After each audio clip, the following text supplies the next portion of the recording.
pessoal, tudo bem? Professor Paulo Gereba de História.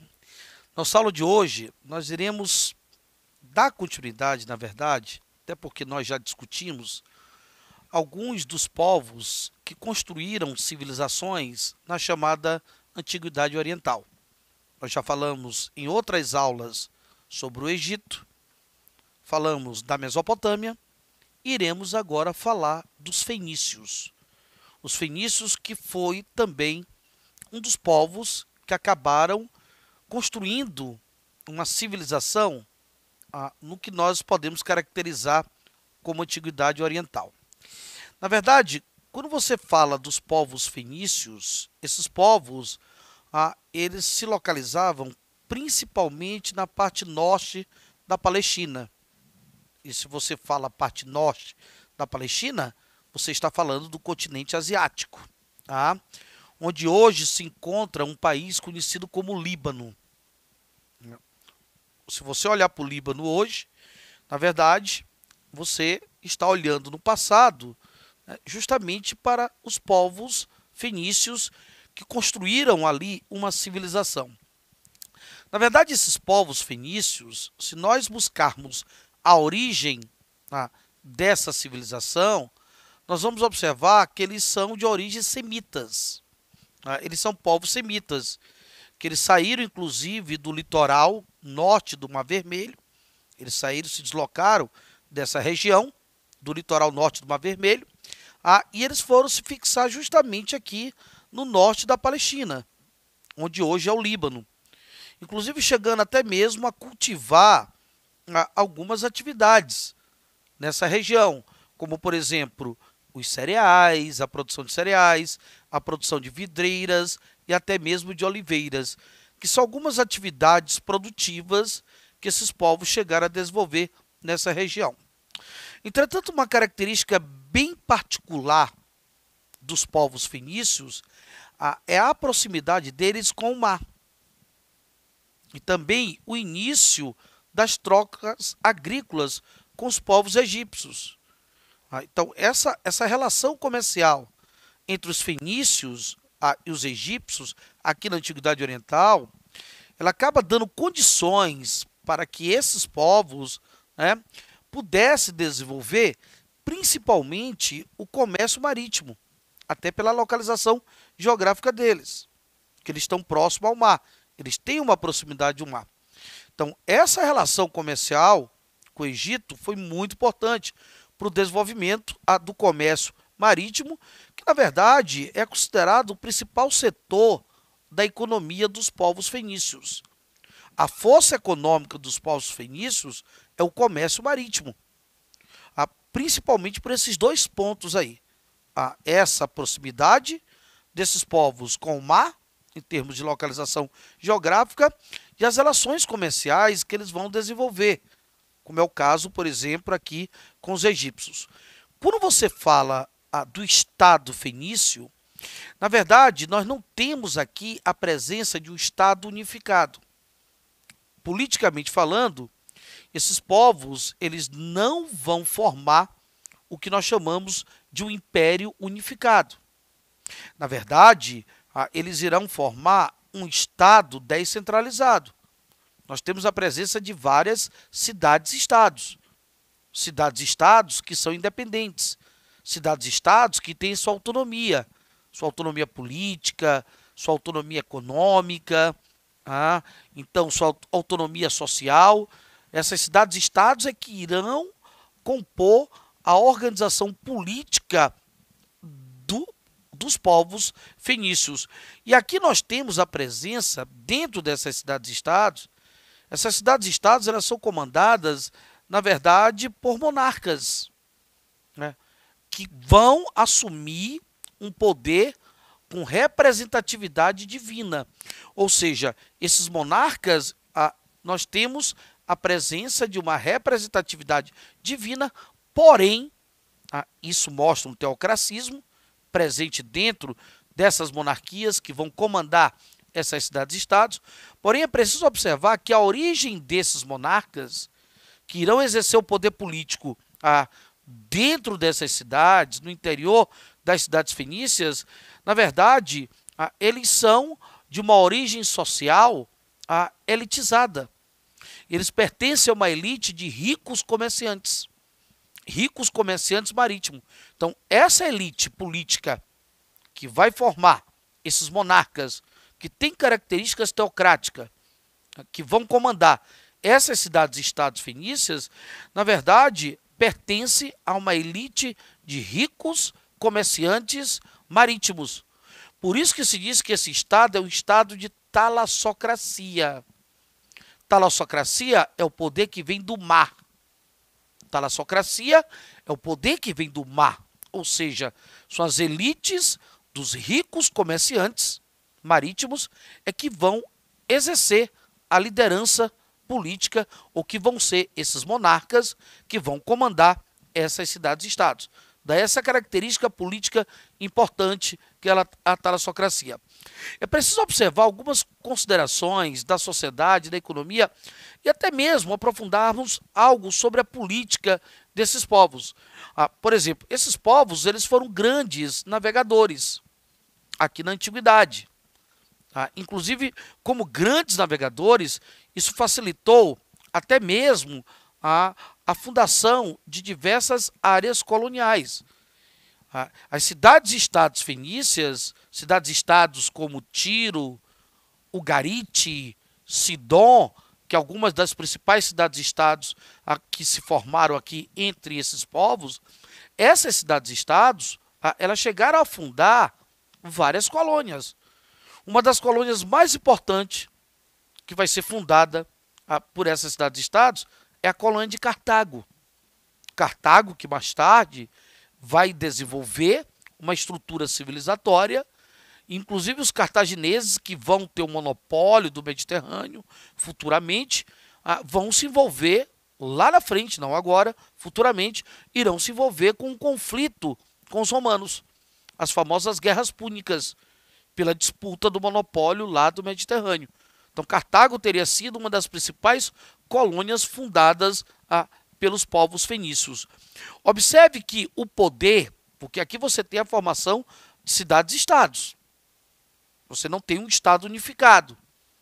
Você não tem a formação de um império centralizado.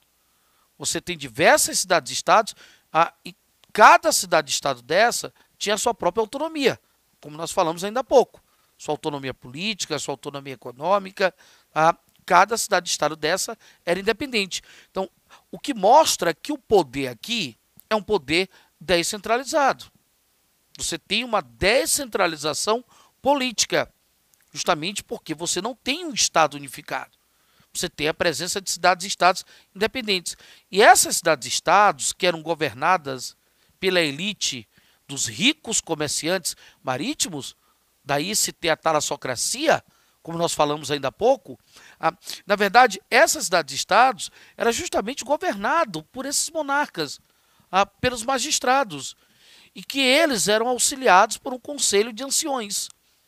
Um conselho de anciões vai auxiliar esses monarcas, esses magistrados, essa elite política de ricos comerciantes, formada por ricos comerciantes marítimos, de estrutura de talassocracia, eles eram auxiliados por um conselho de anciões.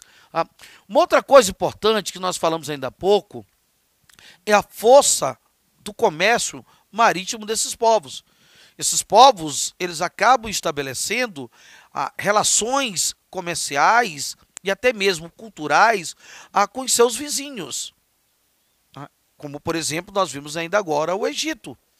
Esses povos vão não só estabelecer relações comerciais, a principal força econômica deles é o comércio marítimo, mas eles também irão realizar trocas culturais.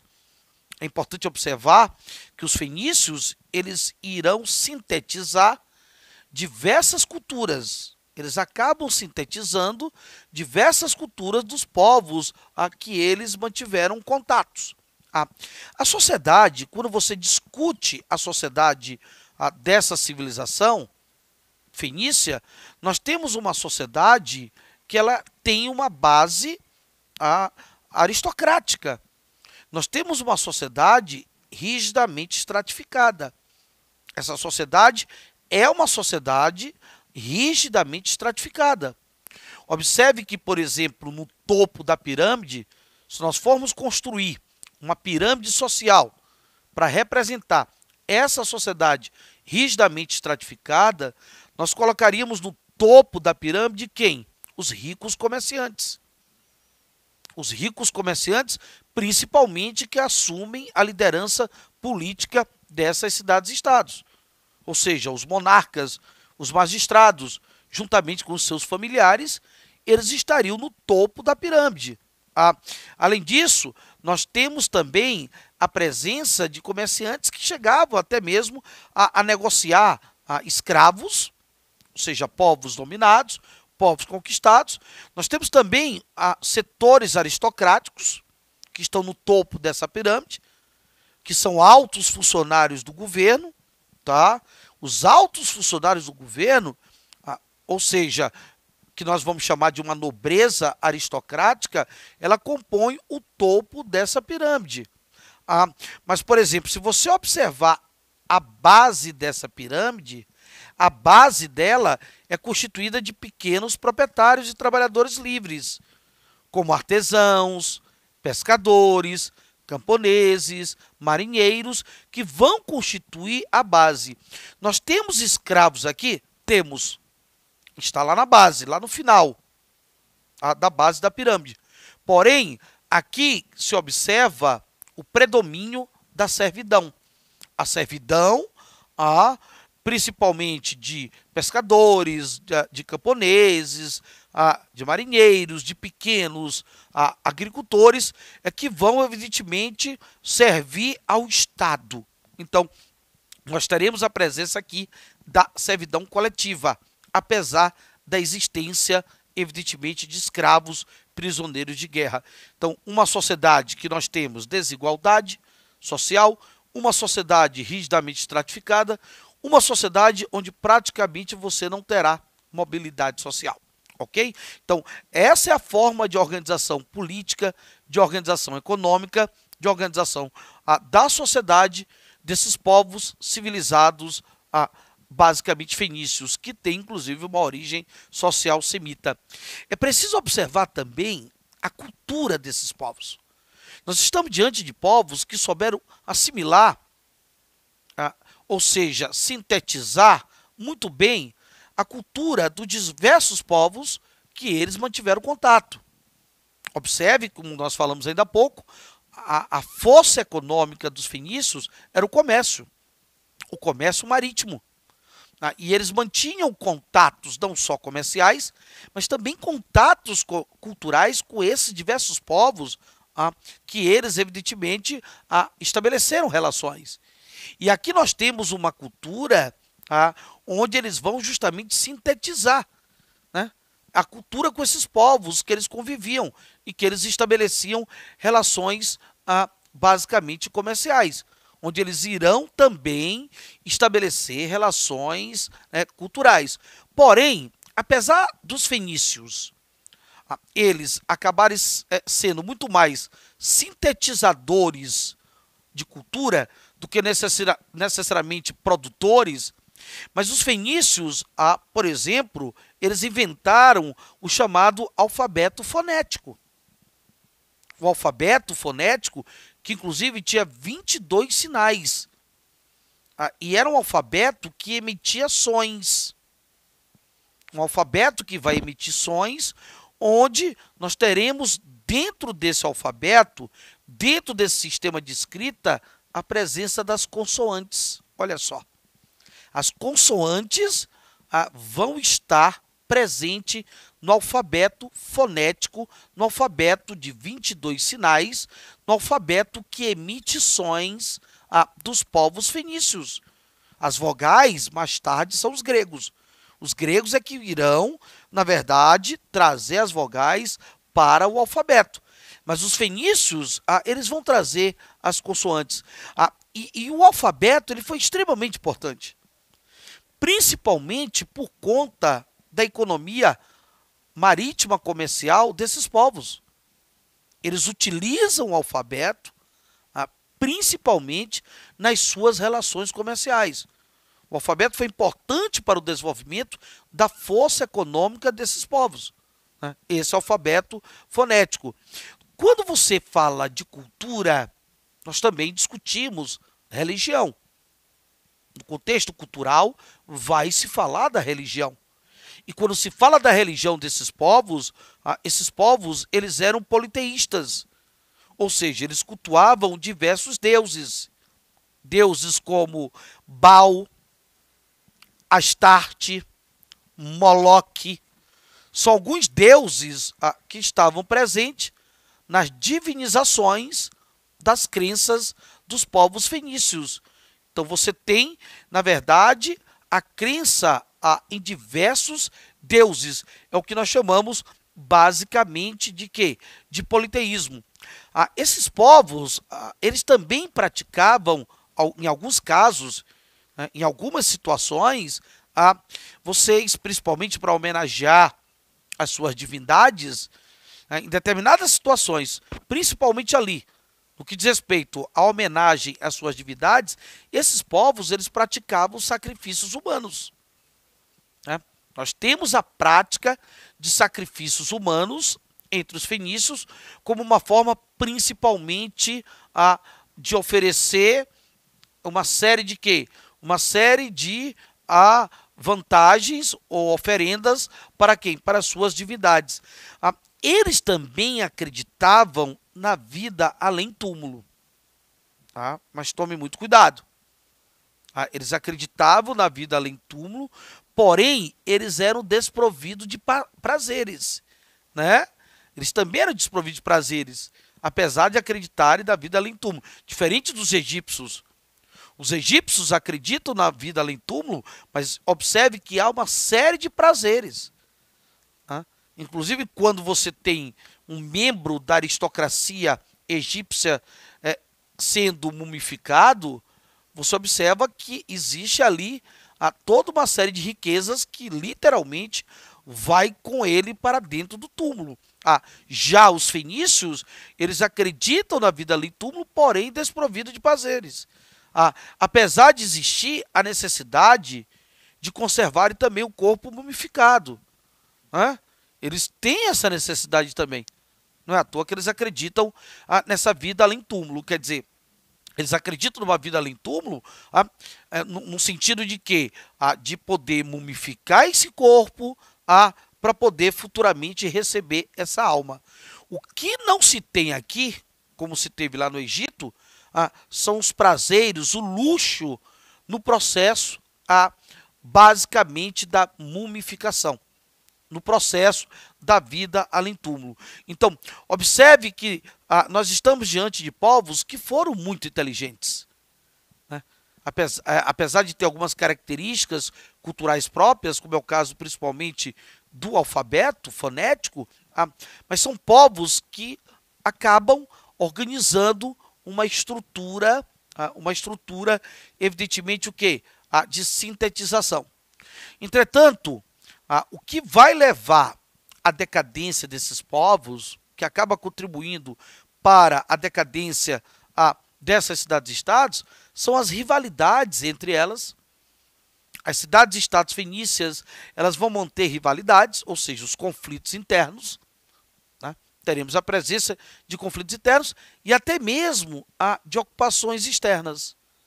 Conflitos externos e ocupações externas acabam contribuindo para o colapso, para a decadência desses povos, que não formaram um Estado centralizado, que eram descentralizados, mas que tinham a presença de cidades-estados, onde cada cidade-estado dessa, como nós falamos, tinha sua própria autonomia. Então, esses povos vão entrar em colapso, vão entrar em decadência, por conta das rivalidades internas e de ocupações externas. Rivalidades internas e ocupações externas são dois fatores decisivos para o colapso dessa civilização fenícia, que foi uma das que se destacaram aqui na chamada Antiguidade Oriental. Ok, galerinha? Tudo certo? Um grande abraço e até o nosso próximo encontro. Valeu!